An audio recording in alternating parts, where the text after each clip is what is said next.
Hello everybody, welcome to my series on mental health and social media. Throughout this series, I'm going to cover various topics that affect so many people in our society. This is the difficulty of anxiety, depression, and then the relationship between these issues and the all-saturating phenomenon that is social media. Heck, even in this video, I am using social media to discuss social media.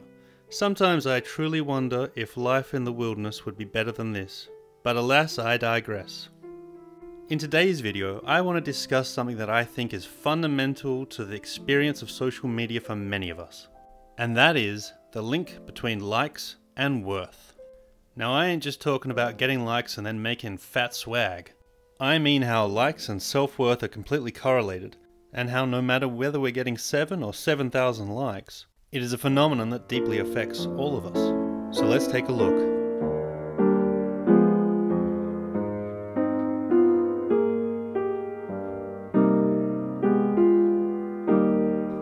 When I think about likes on Facebook or Instagram, the thing that comes to my mind is a very attractive person doing some zany, in the moment, yet clearly highly scripted thing.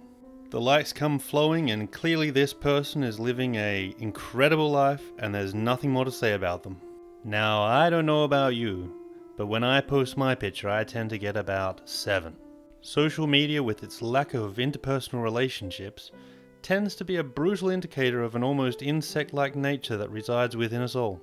Constantly we are getting indications of what is right in our society and what is wrong. And when I get those 7 likes, I can't help but feel there is possibly something pretty wrong with my social standing. But we're talking about worth, right? Well, what even is worth? To me, worth is how much we value something. Is it cheap? Is it precious? What gives something its worth?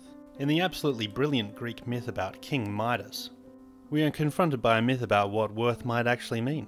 The story goes that Midas, for having helped a lost, drunken but ridiculously well-connected old man, is granted one wish. And being a lover of wealth and all things material, he wishes for everything he touched to turn to gold. How could that backfire? Midas, now the wealthiest man to surely ever exist, returns to his now pure gold castle. His daughter, upon seeing her beloved father returning home, instantly rushes towards him and they embrace, turning her to gold. In his heart-stricken despair, Midas relinquishes all his earthly possessions and becomes a hermit in a cave, never to be heard from again. As it turns out, there is something in this world that is far more precious than wealth, and it can never be bought. The morals of Greek myths aside, of which there are many, let's return now to social media likes and self-worth. What is the difference between the worth of a picture that gets 7 likes and the picture that gets 7,000 likes? Surely a person getting that many likes must intrinsically have more social worth. And from a certain perspective, that is entirely true, but only through the lens of social media, of which the main focus is objectification. At base, if you're getting 7 likes, it basically means you aren't a consumable object. If you have 7,000, well, congratulations. In all likelihood, you have become a consumable object for the viewer. Just like Midas's daughter, you may be magnificent now to look at, but at what cost? As Midas's daughter turns to pure gold, so too does her soul slip from her body. Is it then so too when we get the perfect photo? Social media strips us of some thing that gives us deeper self-worth and respect. At both ends of the spectrum, there is an intrinsic problem between social media, self-worth, and mental health issues. When we get 7 likes, we can't help feel a little bit worthless and unnoticed. While at 7,000 likes, after the extreme dopamine rush has worn off, what is your worth outside of just being an object? Now, while you might say, "Yes, Doc J, that's all well and good, but people have lives out of Instagram, you know." Well, firstly, you've got some real nerve on you to speak to me that way. But also, do they?